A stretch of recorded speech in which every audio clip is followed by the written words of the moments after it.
नमस्कार दोस्तों, हमारे साथ गीता बुक्कल जी हैं। पूर्व मंत्री रही हरियाणा में और इस समय विधायक हैं झज्जर से, कांग्रेस की विधायक।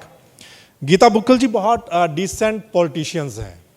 आपने देखा होगा, ना ज़्यादा बोलते हैं, पर्सनल अटैक नहीं करते हैं और बड़ी सीधी सी जो बात है वो यहाँ पर रखते हैं। गीता जी, एक स्लोगन होता है ना, जैसे कि सीधी बात नो बकवास, लेकिन राजनीति में आजकल आपने देखा होगा बकवास ज़्यादा चलती है। एक दूसरे पर पर्सनल अटैक किए जाते हैं, मर्यादा को भी नेता लोग भूल जाते हैं। लेकिन हम आपको देखते हैं कि आप अभी भी सीधी बात कहते हैं। तो ये सीधी बात कहने वालों का जो है राजनीति में मतलब कैसे बनाए रखते हैं, कैसे मेंटेन करते हैं आप? देखिए, मैं समझती हूँ राजनीति में अगर हम लोग राजनीतिक व्यक्ति हैं तो इसके साथ साथ हम लोग सामाजिक व्यक्ति भी हैं। सामाजिक मान मर्यादा, सभ्यता, संस्कृति हमारे संस्कार हैं। इस चीज़ को हमेशा रखना चाहिए।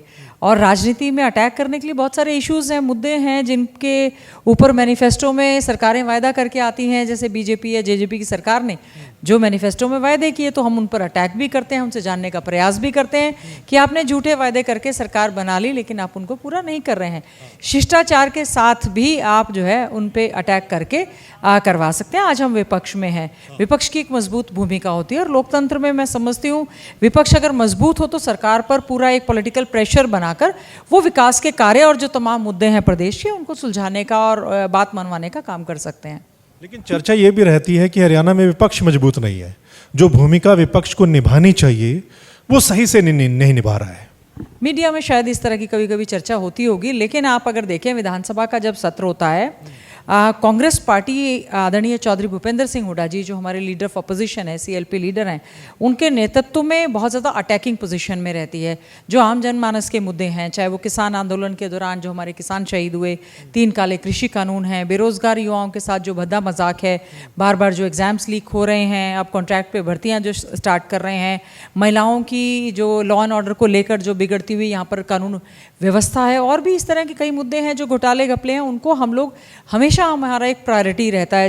जैसे इस बार एमबीबीएस के स्टूडेंट्स लगातार बॉन्ड पॉलिसी को लेकर धरनागत हैं, जिसमें कि सरकार के मंत्री ही चाहते हैं कि वो पोस्टपोन हो जाए, उसके बाद भी मुख्यमंत्री जी अडमेंट हैं।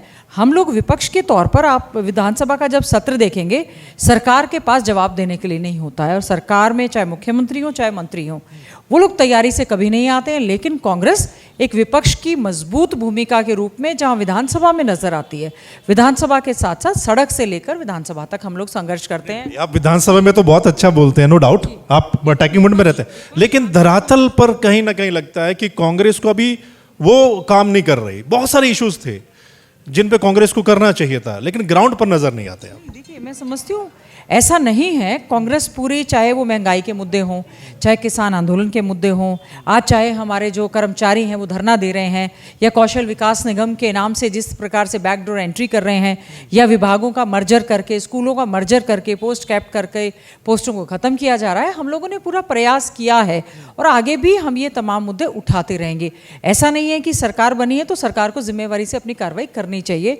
तो कांग्रेस का पूरा प्रेशर रहता है, चाहे वो संगठनात्मक तौर पर हम जरूर कह सकते हैं, क्योंकि इस समय हमारे राष्ट्रीय अध्यक्ष, ऑल इंडिया कांग्रेस कमेटी के राष्ट्रीय अध्यक्ष आदरणीय मल्लिकार्जुन खड़गे जी बन चुके हैं, और राष्ट्रीय स्तर पर भी और प्रदेश स्तर पर भी संगठन के गठन की प्रक्रिया चल रही है। तो मैं समझती हूँ जितना जल्दी हमारा संगठन बन जाएगा उसके बाद और ज़्यादा मजबूती कांग्रेस पार्टी जो है हरियाणा में आपको नजर आएगी। आपने देखा होगा, हमने बहुत मजबूती के साथ आदमपुर का जो उपचुनाव था, हमने बहुत मजबूती के साथ सभी दल वर्सेस कांग्रेस पार्टी, सभी लोगों ने हाथ मिला लिया, फिर भी कांग्रेस ने थंपिंग, हमने बहुत मेहनत की और अच्छे नतीजे। ठीक है, हम बहुत ज़्यादा सेटिस्फाइड नहीं हैं, क्योंकि सरकार ने दल बल जो भी सरकारी तंत्र का उपयोग जो है वो उन्होंने करने का काम किया। आज आपको नज़र आएगा, जैसे कि आज हमारे जनरल सेक्रेटरी प्रभारी जो है शक्ति सिंह गोविल जी विशेष तौर से यहाँ पर आए थे, हमारे संगठन की भी और सीएलपी की मीटिंग हुई। वो तमाम मुद्दे हमने चर्चा की जो आने वाले विधानसभा के सत्र में होंगे, और साथ ही साथ में आदरणीय राहुल गांधी जी की जो भारत जोड़ो यात्रा है, जो कन्याकुमारी से कश्मीर की उन्होंने शुरू की है, 3570 किलोमीटर, बोलना भी बहुत मुश्किल लगता है, और वो स्वयं एक नेता, एक आम व्यक्ति की तरह लोगों के साथ जुड़ते हुए भारत को जोड़ रहे हैं। इसमें मैं समझती हूँ, इसमें न केवल कांग्रेस पार्टी बल्कि लाइक माइंडेड लोग जो हैं, प्रोफेशनल्स हैं, सेल्फ हेल्प ग्रुप्स हैं, डॉक्टर्स हैं, इंजीनियर्स हैं, ऑटो वाले हैं या किसान हैं, आम जनमानस हैं, महिलाएं हैं, बच्चे हैं और इवन दूसरी पार्टी के लोग जब हमें मिलते हैं उनमें बड़ा क्रेज़ है इस बात को लेकर, क्योंकि एक विश्व रिकॉर्ड बनने जा रहा है। कोई व्यक्ति सोच भी नहीं सकता, और राहुल जी ने करीबन 2400-2500 किलोमीटर की यात्रा वो कर चुके हैं, इतनी लंबी यात्रा। और इसका जोरदार तरीके से स्वागत करने के लिए हरियाणा में आदरणीय राहुल गांधी जी और पूरी टीम जो है 21 तारीख को फिरोजपुर जिरका में एंटर करेगी। कांग्रेस पार्टी की पूरी तैयारी है जोरदार तरीके से। हरियाणा में भगवान श्री कृष्ण जी ने जहां पर गीता का संदेश दिया था कि कर्म कर, फल की चिंता ना कर, कांग्रेस पार्टी कर्म पर निकल पड़ी है। हम लोग बहुत मेहनत करेंगे और आदरणीय राहुल गांधी जी का और भारत जोड़ो के जो हमारी टीम के यात्री हैं सबका स्वागत करेंगे। और हरियाणा के जिस जिस हिस्से से भी जाएगी सभी वर्ग बेसब्री से इस यात्रा का इंतजार कर रहे हैं। आज मैंने देखा चंडीगढ़ में कांग्रेसी जोश में नजर आए। क्या कारण है कि एक नए प्रभारी आ गए हैं, राहुल की यात्रा है, यही वजह है? देखिए, राहुल गांधी जी की जो यात्रा है वो चर्चा का विषय न केवल हरियाणा में, पंजाब में, हिंदुस्तान में, बल्कि दुनिया के कोने कोने में चल रही है। आपने देखा होगा मीडिया में भी और सोशल मीडिया में विशेष तौर से उनको लग रहा है कि एक ऐसा एजेंडा लेकर जिसको कि लोकसभा, राज्यसभा या विधानसभा में विपक्षियों को बोले देना चाहिए था, वो नहीं बोलने दिया जा रहा, तो हम सड़कों पर उतर गए हैं। बेरोजगार युवाओं की आवाज़ को उठा रहे हैं, महंगाई जो चरम सीमा पर है, पेट्रोल डीजल के दाम बढ़ते जा रहे हैं, जीएसटी को लगातार आप बढ़ा रहे हैं, सरकारी कंपनियों को आप बेचते जा रहे हैं, लोगों को सुविधाएं दे नहीं पा रहे हैं। हरियाणा में बेरोजगारी नंबर 1 पर हो गई है। हमारे तमाम जो किसान हैं लगातार जो 1 साल से ज़्यादा धरने पर बैठे, 700 से ज़्यादा किसान हमारे शहीद हुए। और देश के प्रधानमंत्री जी ने केवल राजनीतिक लाभ के लिए, क्योंकि चुनाव थे, क्षमा याचना करते हुए कानून वापस ले लिए, लेकिन उसके बावजूद भी उन पर कोई एमएसपी की गारंटी या फिर से किसान संगठन जो है इस समय धरना प्रदर्शन कर रहे हैं। जो प्रोफेशनल्स हैं, जो इंडस्ट्रीज, फैक्ट्रीज हैं कोरोना की वजह से जिनका पलायन हो गया था या बंद हो गई थी, या जो हमारे वर्कर्स हैं, वो भी मैं समझती हूँ बेरोजगारी की जो संख्या बढ़ी है, ये ऐसे मुद्दे हैं जिससे राहुल गांधी जी इंटरैक्ट कर रहे हैं। आम जनमानस उनके पास आ रहा है। इवन आपने देखा होगा कि जो सेल्फ हेल्प ग्रुप या सामाजिक संस्थाएं हैं वो जहाँ जुड़ रही हैं, उसके साथ साथ में बहुत सारी फिल्मी हस्तियाँ, उनमें भी क्रेज़ है कि वो राहुल जी की यात्रा में शामिल हुए हैं। और हम लोग जैसे कि यहाँ पर हमारा ये बजट को लेकर जो ट्रेनिंग कैंप था, हमने ये देखा जो बीजेपी के लोग हैं उनमें भी बहुत ज़्यादा उत्सुकता थी और वो पूछ रहे थे कि क्या ये यात्रा हमारे क्षेत्र से भी होके गुजरेगी। तो वो भी जानना चाह रहे हैं, देखना चाह रहे हैं। और मैं समझती हूँ चुपके चुपके वो भी हमारी यात्रा में आएंगे। और राहुल गांधी जी ने किस प्रकार से, जिस जोश के साथ, जिस उम्मीद के साथ, जिन मुद्दों के साथ उन्होंने ये यात्रा पहले दिन शुरू की, अब आप समझ लीजिए कि करीबन 2500 किलोमीटर की यात्रा जब ये होने जा रही है, राहुल गांधी जी की वैसे ही चाल ढाल, वही सोच और उतनी ही नूरान, कहते हैं ना, चेहरे पे पूरा नूर के साथ वो इस यात्रा को कर रहे हैं। ये बहुत बड़ा देश में एक बदलाव लेकर आएगी। जिन लोगों ने देश में धर्म, जाति और बिरादरी के नाम पर राजनीति करने का काम किया है, उन लोगों के लिए ये बहुत बड़ा एक सबक है। देश में लोकतंत्र में हमारे जो महान नेताओं ने जो मुद्दे लेकर आज़ादी की सांस हमें लेने के लिए देश को आज़ाद करवाया था, हमें उन तमाम मुद्दों को जो है और संविधान को सर्वोपरि रखते हुए, संविधान की मर्यादा को सर्वोपरि रखते हुए, क्योंकि कोई भी व्यक्ति, संस्था संविधान से ऊपर नहीं है, संविधान को सर्वोपरि रखते हुए मैं समझती हूँ संवैधानिक संस्थाओं का जिस प्रकार से आज दुरुपयोग हो रहा है, या लोकतंत्र में जो बातें हम कहते हैं, इतना बड़ा लोकतंत्र, इतना बड़ा संविधान, उसको किस प्रकार से अच्छे ढंग से लागू किया जाए, वो इस यात्रा में एक बहुत खूबसूरत संदेश जो है राहुल गांधी जी दे रहे हैं।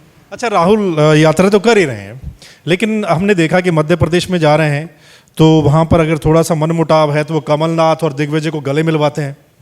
राजस्थान में आते हैं तो वो सचिन पायलट और अशोक गहलोत को हाथ पकड़ाते हैं, साथ में डांस करवाते हैं। तो हरियाणा में भी क्या ऐसा होगा, जो मनमुटाव है, जो गुटबाजी है, उनको इकट्ठा करेंगे? देखिए, हमारे राष्ट्रीय नेतृत्व के लिए और विशेष तौर से राहुल गांधी जी की इस यात्रा के लिए भारत जोड़ो ये यात्रा है। भारत जहाँ जुड़ रहा है, कांग्रेस पूरी तरह से मजबूती के साथ जुड़कर और जुड़े हैं, थे और रहेंगे। राहुल जी की यात्रा को लेकर कोई डिस्प्यूट नहीं है, सभी लोग अपनी ताकत के साथ लगे हैं।